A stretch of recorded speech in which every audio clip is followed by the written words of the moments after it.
추미애 장관이 예정대로 징계위원회를 강행할 것이라는 관측이 많았지만 결국 재연기 요청을 받아들이면서 어떤 배경일지 관심이 쏠리고 있습니다.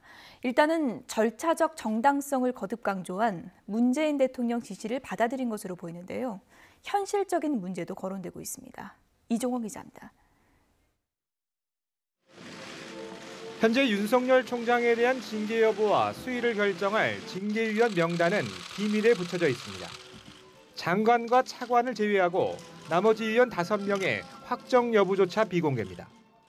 윤 총장 측은 방어권 보장을 위해 공개하라며 이의 신청까지 했지만 법무부는 위원 사생활과 징계 공정성을 이유로 반대하고 있습니다.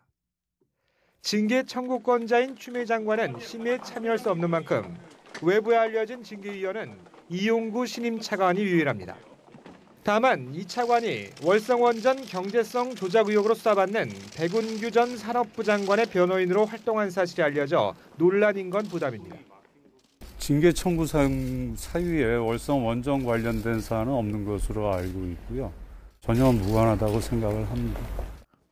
게다가 앞서 법무부 감찰위원회와 법원이 잇따라 윤 총장의 손을 들어준 주된 이유는 절차적 흠결 문제였습니다. 이런 상황에서 혐의 소명을 위해 며칠 더 시간을 달라는 윤 총장 측의 요구를 쉽게 무시하기는 어려웠을 거란 관측이 많습니다. 윤 총장 측이 근거로 든 관련법 조항에 대해선 법조계에서도 반대 해석이 나오긴 하지만 이번만큼은 논란의 여지를 주지 않겠다는 추 장관의 의지가 반영된 것으로 보입니다. 무엇보다 절차적 정당성과 공정성이 매우 중요하다는 문 대통령의 거듭된 지시가 큰 영향을 미친 것으로 보입니다. 다만 이와 상관없이 현실적인 문제가 발목을 잡았을 거란 분석도 있습니다. 비공개에 붙여진 징계위원 가운데 검사 2명에 대한 최종 지명을 놓고 추 장관이 아직 고심 중인 것 아니냐는 관측이 나오고 있는 겁니다. 검사 상당수가 징계위 참석 자체에 큰 부담을 느끼는 데다 윤 총장 측에선 이미 특정 인사가 징계위에 등장하면 바로 기피 신청을 하겠다고 엄포를 놓는 등 징계위의 편향성을 부각하는 데 주력하고 있기 때문입니다.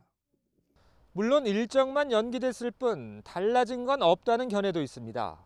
다만 양측 모두 시간을 더 번 건 분명한데 누구에게 더 득이 될지는 좀 더 지켜봐야 할 것으로 보입니다. YTN 이종원입니다.